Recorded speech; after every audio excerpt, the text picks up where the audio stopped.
Hello my dear friends, how are you all? कैसे हैं आप सब? I hope you are the best and you are the great. आज के हर इंसान के दिमाग में जो इंसान पढ़ा लिखा है, जो एजुकेटेड है, जिनके पास आज डिग्री की कोई कमी नहीं है, उनके बक्से में सैकड़ों डिग्री पड़ा हुआ है। लेकिन आज अफसोस की बात तो यह है कि आज वो बेरोजगार और आज वो घर पे बैठा हुआ है। कोई छोटी मोटी दुकान का प्रयोग कर रहा है, छोटी मोटी दुकान से उनका गुजारा चल रहा है, तो कोई कुछ तो कोई कुछ। यानी हम पढ़ाई तो हासिल किए हैं, जहाँ तक हमको पढ़ाया गया हम तो पढ़े हैं, लेकिन पढ़ाई पढ़ने के बाद जो चीज़ मिलना चाहिए ना, जो चीज़ हमें हासिल होना चाहिए ना, वो चीज़ हमारे पास नहीं है। क्यों नहीं है? आपने कभी गेस किया? आपने कभी अंदाज़ा लगाया इस बारे में कि वो चीज़ हमारे पास क्यों आज अवेलेबल नहीं है? आज आपके पास सीटीएट निकाल के बैठा हुआ है, डीएलएड करके बैठा हुआ है, बीएड करके बैठा हुआ है, अनेक तरह के इंसान अलग अलग के पास अलग अलग नौकरी के लिए अलग अलग डिग्रियां पढ़ा हुआ है दोस्तों। लेकिन फिर भी प्रॉब्लम यह है कि आज डिग्री उन्होंने हासिल कर ली, लेकिन अफसोस की बात तो यह है कि वो किसी बक्से में पड़ा हुआ है, उसका कुछ यूज़ नहीं हो रहा है। इसमें दो तरह के इंसान हैं, आप समझ सकते हैं। दो तरह के इंसान हैं जिन्हें अपनी कामयाबी बिल्कुल भी नहीं मिल सकती। पहला कि इंसान अगर नौकरी के लिए पढ़ाई करता है, आप समझ लीजिए, but now the point is कि इंसान अगर नौकरी के लिए पढ़ाई करे तो उससे बढ़कर बेवकूफ़, उससे बढ़कर बेसमझदारी इंसान कोई है ही नहीं। क्यों? अगर सिर्फ आप ये समझ कर पढ़ते हैं कि मुझे नौकरी चाहिए, तो क्या मतलब है इसका? आपके अंदर कोई दूसरा स्किल नहीं है। अगर आप 30 साल तक पढ़ाई किए, 30 वर्ष तक आपने पढ़ाई की और आपको नौकरी नहीं मिला, फिर आप क्या करेंगे? 30 साल का जो पढ़ाई का जो टाइम था आपने पढ़ लिया, लेकिन उसके बाद आपको नौकरी नहीं मिली जो चीज़ आप चाह रहे थे, बिकॉज आपके हो सकता है कि मनी प्रॉब्लम, फाइनेंशियल प्रॉब्लम्स की वजह से या किसी और चीज़ की वजह से ऐसा होता है। होता है नहीं? होता है, बिल्कुल होता है। आपको नौकरी नहीं मिली, आप क्या करेंगे? इसी वजह से इंसान को हमेशा दूसरा स्किल होना चाहिए। दूसरा स्किल इंसान के पास हमेशा होना चाहिए कि अगर वो नौकरी नहीं मिलता है तो पढ़ाई के थ्रू कुछ अलग करे, पढ़ाई के थ्रू कुछ अलग बने, कुछ अलग करके दिखाए दुनिया वालों।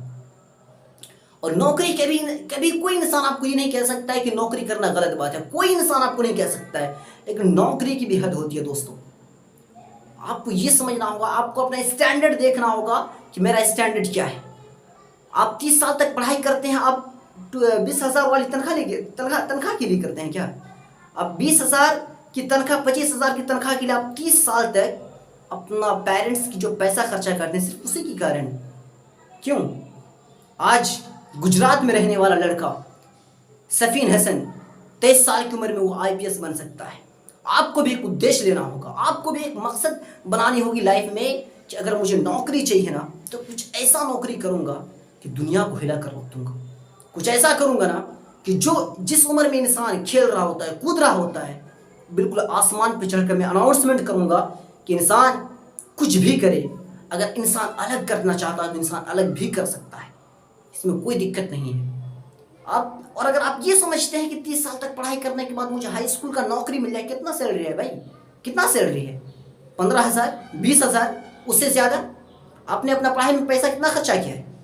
आपने कभी कैलकुलेशन किया है? कभी आपने कैलकुलेट किया है उस बारे में? नहीं किया, because you don't have time, आपके पास टाइम ही नहीं है। जब नौकरी की बात आती है ना, तो एक सफल इंसान का चेहरा याद आता है, वो है जैक मा। आपने नाम सुना है? तीसरी कक्षा में 3 बार फेल, 5वीं कक्षा में 2 बार फेल, 8वीं कक्षा में 2 बार फेल, 10th में वो 2 बार फेल। कोई ऐसा क्लास उनका नहीं गुजरा कि वो फेल ना हुआ।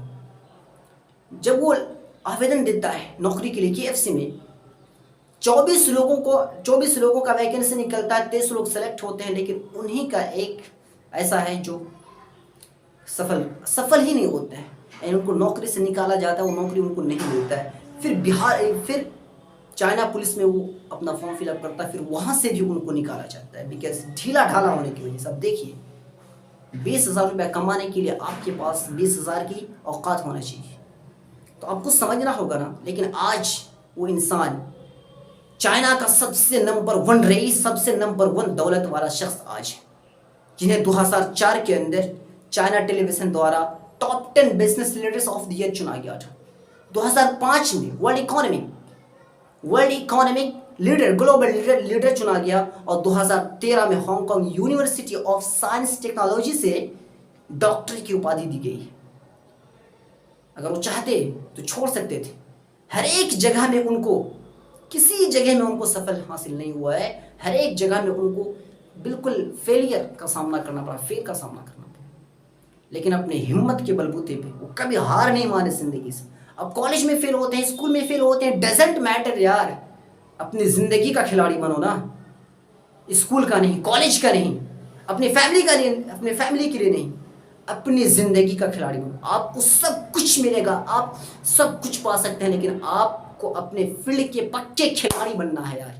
जब तक आप अपने फील्ड के पक्के खिलाड़ी नहीं बनोगे ना, तो फिर क्या मज़ा है जिंदगी जीने का, क्या मज़ा है जिंदगी। अगर आप जीना चाहते हैं ना, तो आपको एक उड़ान भरना होगा। फिर उड़ान भरने के लिए आपको मेहनत लगेगा दोस्तों। ऐसा नहीं होता है कि उड़ान हमने दिमाग में ही बिठा लिया और फिर आप घर बैठे आराम से, नहीं, ऐसा नहीं होता है। एक बड़ा सपना लीजिए दोस्तों और कुछ बड़ा कीजिए, कुछ बड़ा करके दिखाइए। क्योंकि आप इस दुनिया के अंदर पागलों की तरह नहीं, एक चालाक, एक समझदार इंसान है। आप सब कुछ समझ सकते हैं, आपके पास सब कुछ अकल है। ईश्वर ने आपको सब कुछ दिया है, कुछ बड़ा कीजिए। इस दुनिया में भीड़ों में रहने से क्या मजा है, कुछ अलग कीजिए दोस्तों। भीड़ में तो सब कोई रहता है, लेकिन शेर कभी भीड़ में नहीं रहता। आपको शेर बनना होगा, लोमड़ी नहीं गाइस।